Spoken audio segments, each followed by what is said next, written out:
Welcome back. This is episode 3 of Youth Sports Exposed. This is where I'm going to keep it real and hopefully you can handle the truth. Now, today's episode is going to be about coaches asking, requiring, indirectly, assuming that kids are going to play just one sport. Put a poll out there. Excuse me. There was a great comment about let's cover why coaches want to limit kids to one sport. And this is kind of go all over the place, but I want you to follow.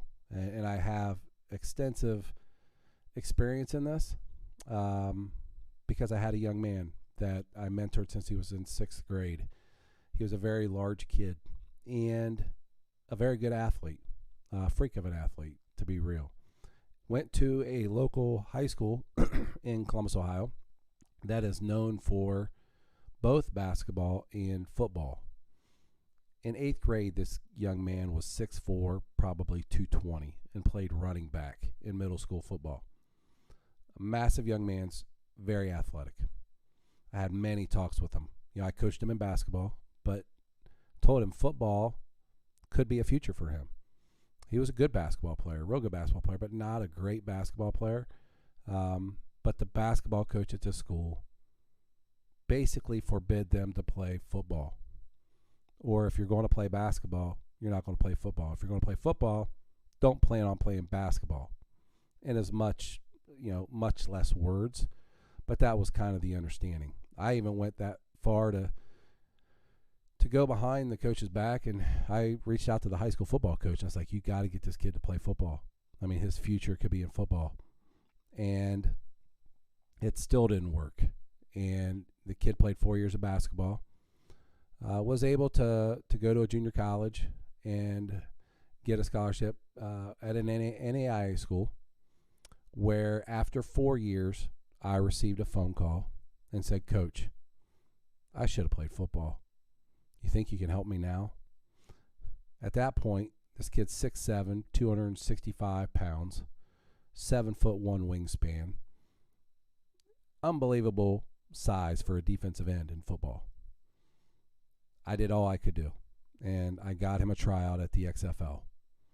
And what hurt him was he had no film of high school football, college football, anything that could support his ability to do what he did other than what he did at the combine. So he didn't make it in football, but he was an NFL type body prospect athlete, but he wasn't an NBA prospect. So it affected this kid dramatically in what he was able to do in the sports world. Now, not every kid's built like that. And let's talk about high school coaches. First off, my disclaimer is you got to know your high school's policies on this. Every high school has to be different. I've seen different things at different high schools. The school I coached at traditionally encouraged kids to play multiple sports. I had kids playing indoor track during high school basketball season. They also would ask to go practice baseball. And I would tell them, not with the baseball team, not during our season. Indoor track is a season that happens at the same time. Totally encouraged. Is it okay for them to go practice baseball with the high school baseball team? In my opinion, I felt like during my season, I wanted my kids to focus on our season and commit to the team that they were on. Now, if they go into another school function like that that's not in season and they get hurt, then it's not fair to their teammates that we've lost a player, we've lost a teammate, because they were being, in my opinion, selfish to want to go do that and take time away from their current team. Now, if a kid wants to go throw on his own, do speed and agility training, do different things like that to better themselves as an athlete, then on their own time, I believe that is totally okay. That's up to the kid. That's up to the parents. But I believe that from a school's perspective, you have to limit the workload on a young kid's body during seasons and asking for participation and effort and workload in seasons that aren't even current. For instance, basketball season, I don't want them out running routes and working football and baseball while they're in basketball season. Same thing as baseball coaches and football coaches don't want your kid in there playing basketball during football season because he could turn an ankle and get hurt. Now, if that kid wants to go to a private gym and work on his game, that's, in my opinion, that's totally up to them. That's up to the kid. If kid wants to work hard and do all kinds of stuff, that's totally on them. So that's my kind of position, and that's what I've experienced. The school I coached at, we always encouraged multiple sports. Okay, we didn't want kids to be specialized athletes. We were a small school. We needed kids to play every season just to make teams. The bigger schools, they want kids to focus. Why do they want kids to focus? Think about this. Most high school coaches, and it's this way for a reason, especially in Ohio. I don't know about other states. But in Ohio, the teachers union has clauses that highly encourage a teacher to be considered for a high school varsity type leadership coaching job over somebody from outside the teaching community. Someone in their district first, someone out of their district second. Then they can look to the outside. Some schools take that to law. Some don't give a crap about it. Some create qualifications that they want a specific thing for a coach, and if most teachers wouldn't meet it. Now, when it comes to teachers being head coaches, which is the majority, okay, there is a pressure, obviously. If you've taken if you've moved for a coaching job and they opened up a teaching job or created a teaching job or gave you an available teaching job for that job that the coaching job that you took, there is an underlying pressure to make sure you do a good job, because you don't want to get fired as a coach because your teaching job may be tied to it directly or indirectly. Okay, that's where it gets a little bit hairy for coaches to have a pressure to win.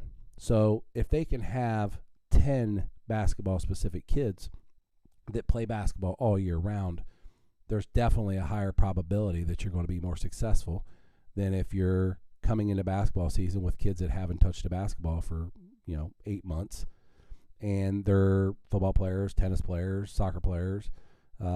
It's different. So there is a pressure there. Now, is it fair? Absolutely not. You have to do what's best for the kids. And in my opinion, kids should play multiple sports. And if you talk to college coaches and you watch TV and listen, college coaches love multi-sport athletes for a multitude of reasons. Just toughness, ability to adapt. It helps them in their agility and different things, different movements. Everything else is a benefit from them playing multiple sports. It's definitely encouraged. So when we talk about the school policy, if you don't know your school's policy, reach out to the administration. Ask them. If there's undue pressure being put on your children to do that, then you need to have that conversation. And it's always a tough conversation, because now it puts pressure on the kids. And what is the kid's real expectation? If the kid is, I had a son that wanted to be a college basketball player. He played soccer, played football, until he got a full ride athletic basketball scholarship. And in the paperwork, it specifically said if he got hurt playing another sport outside of what he was doing for that college, that he could lose his scholarship. Being a field goal kicker, I immediately told him, we need to weigh this. You really can't afford it. He got his knees taken out a couple times a year before kicking field goals. We got to weigh this as a family. Now, did the high school basketball coach tell us that he couldn't play football? Absolutely not. Was the football coach putting pressure on us? Absolutely not.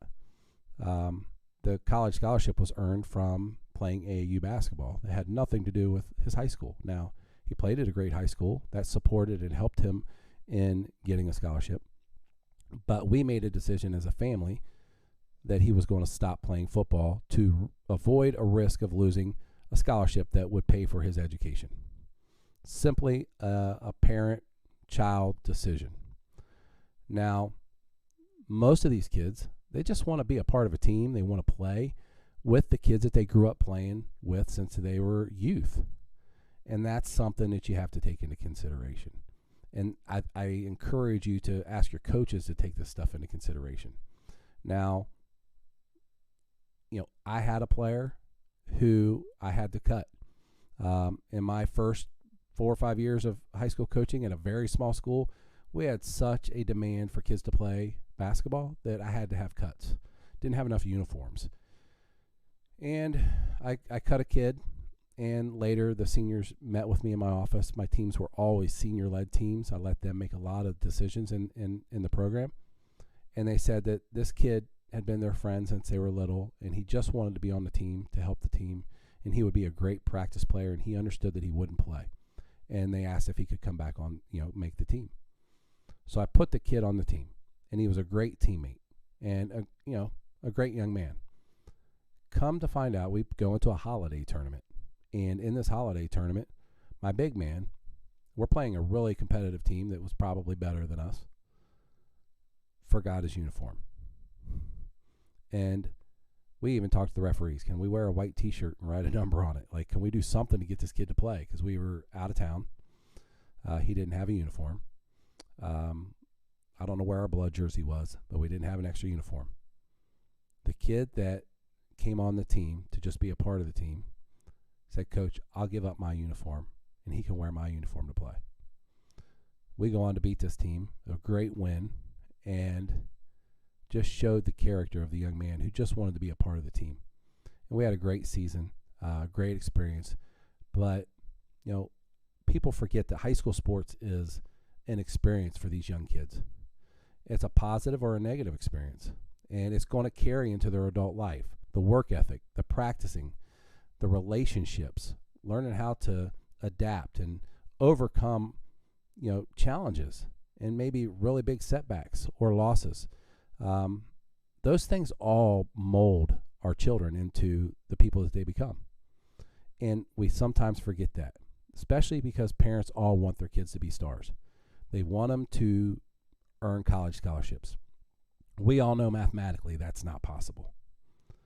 Okay, most of these kids are not earning athletic scholarships.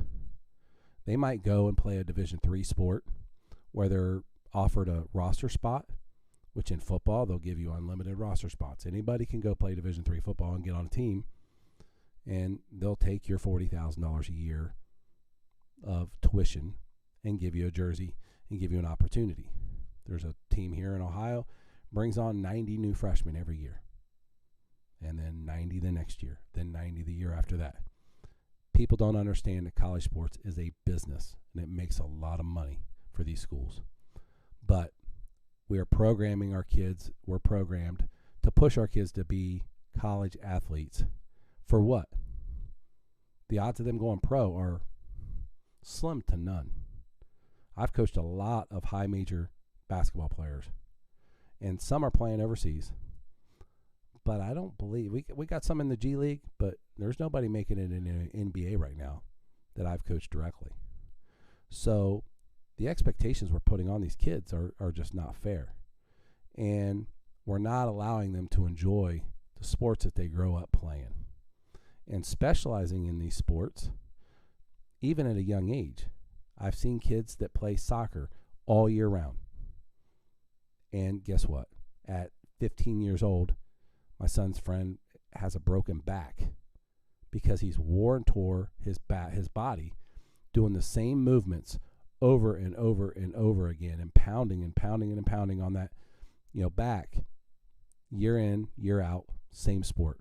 It's completely damaged the young man. Okay, got someone else posted on my Facebook, kids at 10 and 13 getting Tommy John surgery. Just, we're not giving our kids enough time to let their bodies recover and produce other movements outside of the one in that maybe primary sport. And it's really not that fair. A lot of this pressure is coming from parents, and then it's coming from the coaches. And the kids sitting in the middle just not knowing what to do. And I can tell you this much because I've experienced too many times. Even if your kid makes it to college and plays college sports, if they don't truly love it, they will end up hating it. I can promise you that. Because it becomes a job at the college level. It's no longer just fun playing with Johnny and Jimmy that they grew up playing with. It becomes a job at that point. So, is it fair for these high school coaches to do this? In my opinion, absolutely not. We need to be letting our kids experience everything they can experience and have the best experience in high school that they can have. It's bad enough that most teams, half the teams every night lose every night. Half of them win. So it's not all, sunshine and rainbows every night. These kids are working hard and they're playing and they're doing their best. And sometimes it's not even fun because they go home with a loss. But they need to learn how to swallow that. They need to learn how to work harder to try to get better at what they do. And we hold kids back when we pigeonhole them in one sport and tell them you're only going to do this. And little Johnny's 5'9", 160 pounds, and dad thinks he's going to be a professional running back or an NBA point guard or a shortstop or whatever it is, and the odds are stacked against him, regardless of his size, really. I mean, the odds are stacked no matter what. And at the end of the day, we want our kids to have a great experience. We want them to go into college or adult life saying, man, that was an awesome experience. Because I can tell you, when your kid's done playing college sports and they're working in the world just like you and I are right now, it don't matter what they did. It doesn't matter that they won a middle school championship. It doesn't matter that they won a district championship in high school. It doesn't matter that they hold records that are still on the wall in schools. You're just another person trying to make a living, enjoying life, and you're going to remember back at all those experiences that they've had. And if you hold that back from them, if you keep them out of different sports that they really enjoy, because a high school coach just wants to win to keep his job or has personal goals of their own and an ego to say that they're some top coach or they've won so many games, the reality is it comes down to the Jimmies and Joes more than it does the X's and O's. Because if you think about it, it don't matter how good a coach you are. If you don't have the players to win games, it's going to be hard to win games. I was blessed to have some really good kids that worked hard when we won a lot of games. And then the years that you don't win, you just didn't have enough basketball players to win games in a tough conference. Remember that. And go talk to your people. Go to school board meetings. Do what you need to. Are we going to change the culture of how people perceive our youth and the dreams that we're trying to put on them and the things we're trying to force upon them? I don't think we're going to change it overnight because it's gotten worse with youth sports, money, travel teams, expectations, trying to keep up with the Joneses. It's a constant battle. And I'm telling you right now, I don't think we can win it, but we can try to make sure that our kids have the best experience possible. So thank you for watching. Tune in. We've got more stuff coming.